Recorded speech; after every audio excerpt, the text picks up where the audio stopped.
Hello, Assalamu alaikum and welcome to Mathematics class for Standard 6th, Chapter 3, Playing with Numbers, Part 2.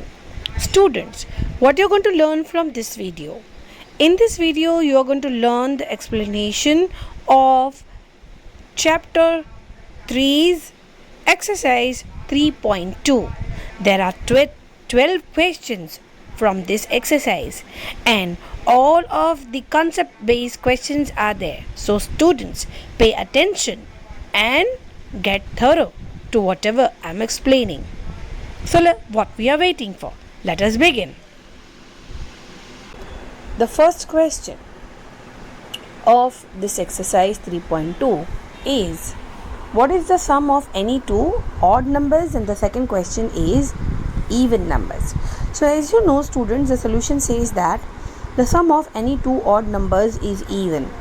When you add any two odd numbers, it will always result in an even number, and this is sure. This is the fact. You can verify the statement by taking one or two examples. The next one is the sum of even numbers of any two even numbers is even. Students, this is also fact. When you will add any two even numbers, you will definitely get the answer as an even only. So, whether you add two odd numbers or you add two even numbers, the surety is there that the result will be an even number. The next question number 2 is, state whether the following statements are true or false. And the statements are here. The sum of three odd numbers is even. So here it is false, and as I have told you that you can verify by taking an example. So the example has been taken here in the solution of A as, let us take an odd number 3, second odd number as 5 and third odd number as 7. When you will add all these three numbers, you are going to get an odd number.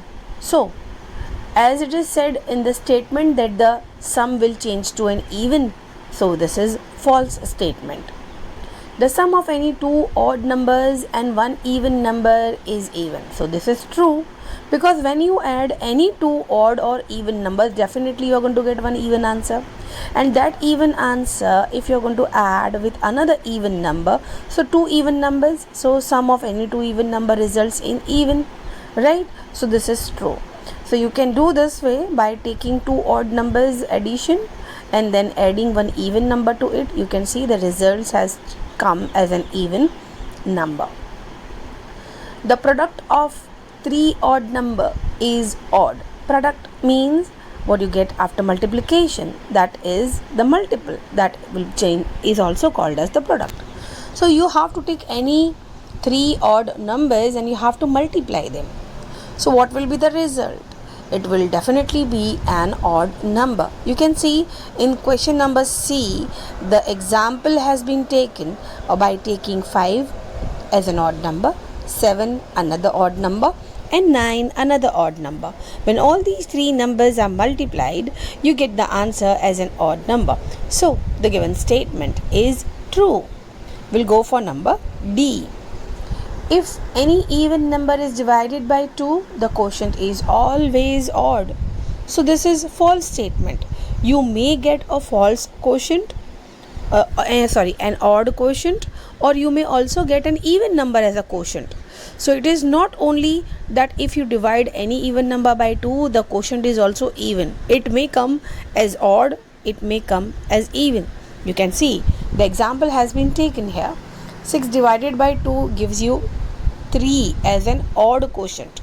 So it is not sure that it is not mandatory that you are going to get only even quotient. Okay, so the given statement is false. Next question is, all prime numbers are odd. While explaining in the live classes, I have already told you, I've showed you the chart which is there in your textbook, that we have only one even prime number, that is 2, but rest of all are odd. But even and odd, they all are called prime numbers.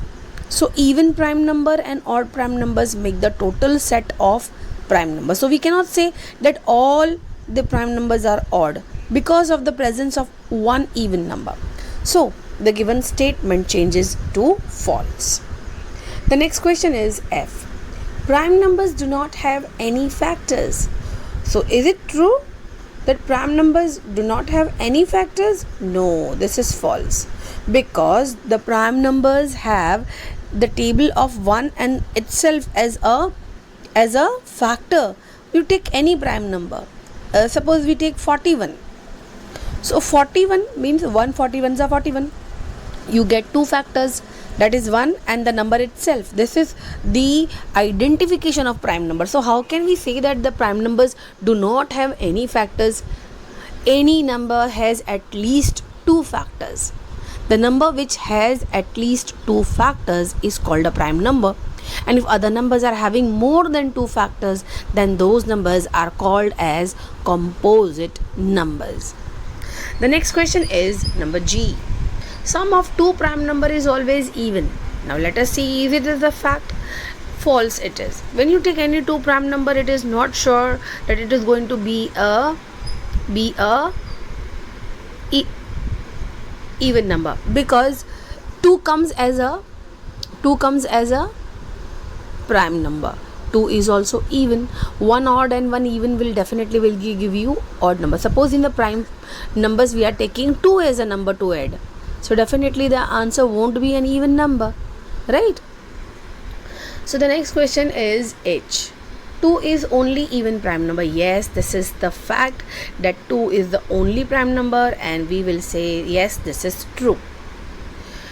All even numbers are composite numbers. So is it true?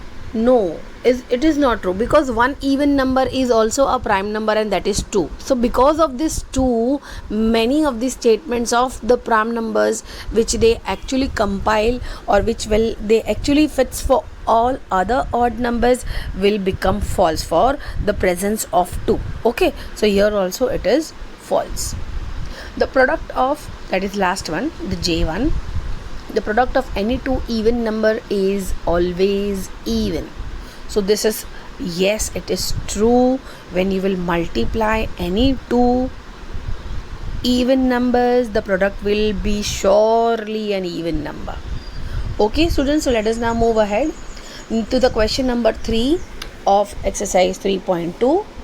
The numbers 13 and 31 are the prime numbers, and in this manner you have to think of another two numbers which will be only the flip of the number will be that. That means here it is 1 3 and the second number will be just the reverse order of 1 3, that is 3 1.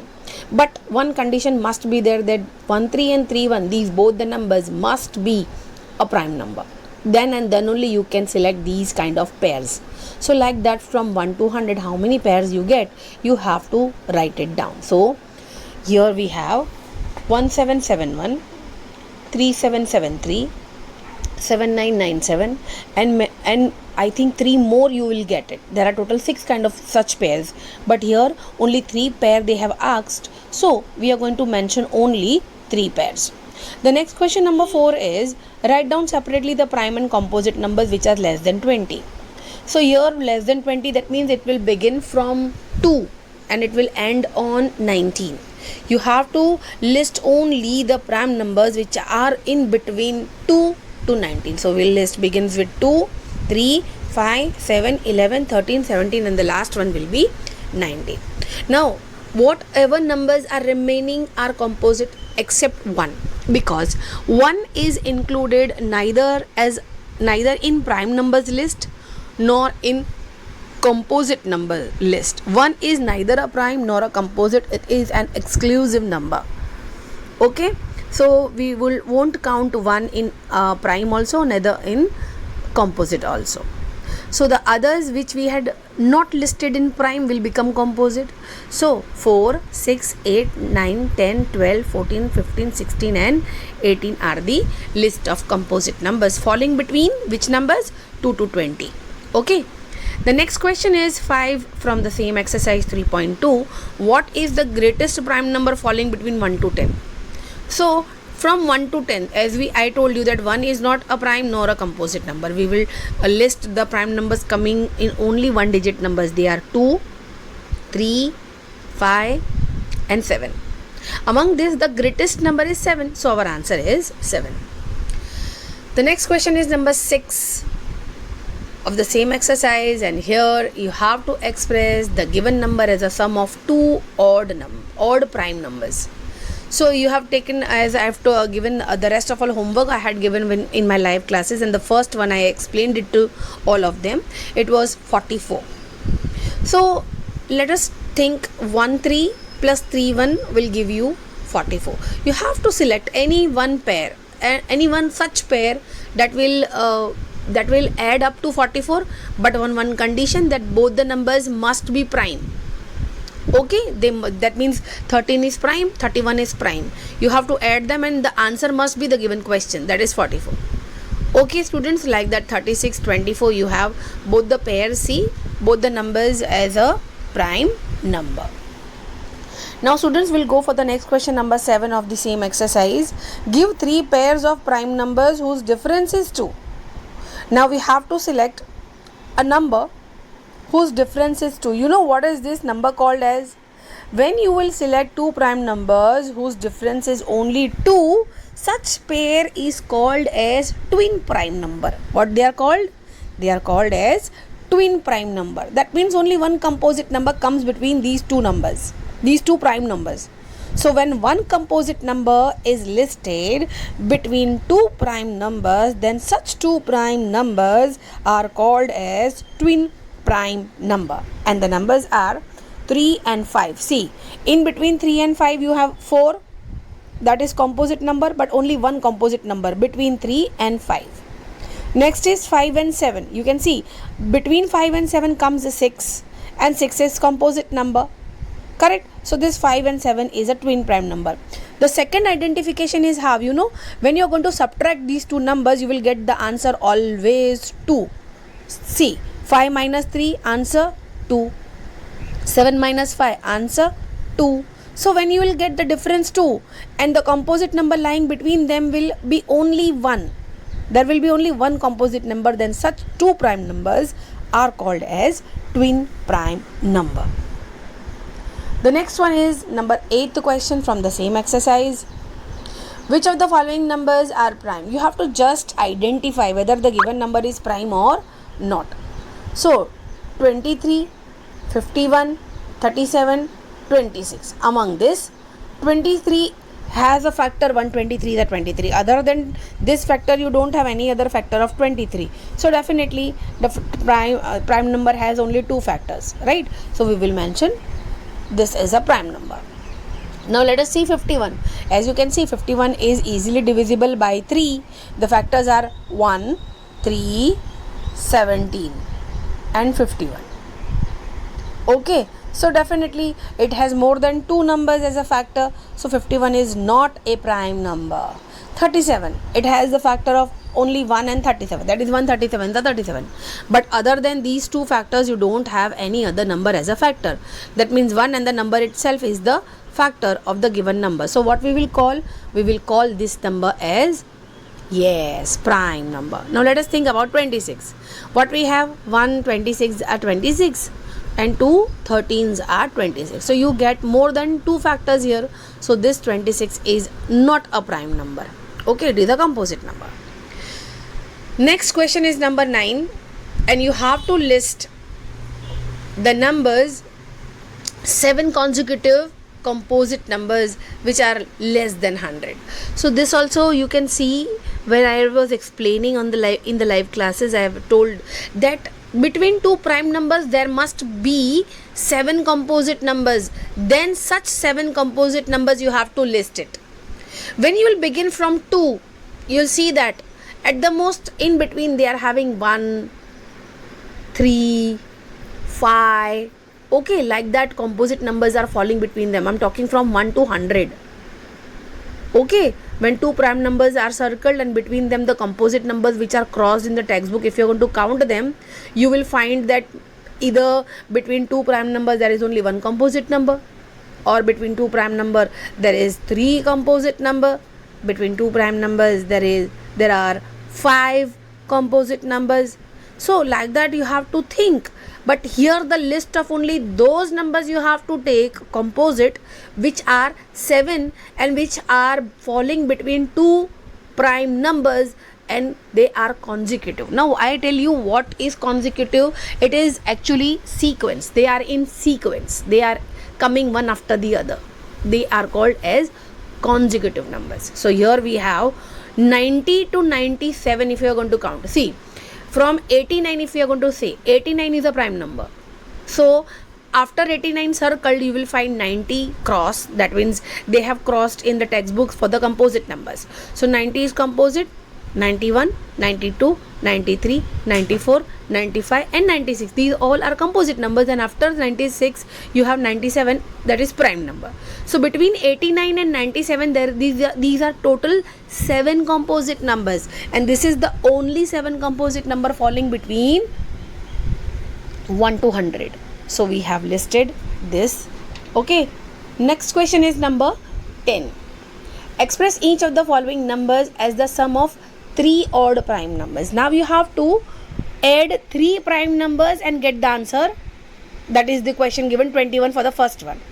So 3, 5 and 13. When these 3 prime numbers are added, the answer comes as 21. So you have to think of such numbers and you have to add them, but on one condition, that your question what is given, that is number 31 is given for the B1. The answer must come 31. But whatever numbers you are selecting, that 3 numbers must be prime. So see, for 31 they have selected 5, 7 and 19. After addition of 5, 7 and 19 you get 31 as a answer. Understood, student? Like that 2 more are there. Now we go for the 11th question. Write 5 pairs of prime numbers less than 20 whose sum is divisible by 5. So 5 pairs of prime numbers you have to select which are less than 20 and you have to sum them. Sum means you have to add them. After adding you will get one answer, and that answer must be divisible by 5. This is the condition. So let us take the first one. So we are having such 5 numbers. We will take 2 plus 3 will give you 5, and yes, 5 is divisible by 5. Then we'll take 2 and 13. So adding 2 and 13 you will get 15. So 5 3s are 15 you get, right? 11 plus 9 you will get 20. 5 4s are 20. 17 plus 3 also comes as 20, and 5 4s are 20. Possible division by 5. And 7 plus 13 will also give you 20, and again these two set are prime. That means these two numbers are prime, and the adding up sum is divisible by 5. This is the last question, students, of fill in the blanks of your 3.2 exercise, that is the 12th question, where we have to, actually these all are the properties of playing with numbers. So this is the fact that a number which has only 2 factors is called what? So this is the definition of a prime number, right? So a number which has only 2 factors, that is 1 and the number itself, are prime numbers. Second one is a number which has more than 2 factors, then what they are called? Of course, if they are not prime, they will be a composite number. So your second one is composite number. One is neither dash or dash. So one is neither a prime number nor a composite number. Okay. So D1 is the smallest prime number is, our prime number list begins with 2. So wherever we begins is the smallest. So 2 is the prime number. Now which is the smallest composite number? The first cross which you will get in your textbook in the list of 1 to 100. That is after 2. That means we begin with the prime number 2. Correct? We have not included 1. 1 is neither a prime number nor a composite number. So always will begin with 2. After 2, making circle because of prime number, we circle the prime numbers. So the next number is 4. And 4 is not a prime number. So it is your first composite number. So which is the smallest composite number here? 4. The smallest even prime number. The smallest even you can say, and the smallest only even you can say. Only even prime number. First prime number you can say 2.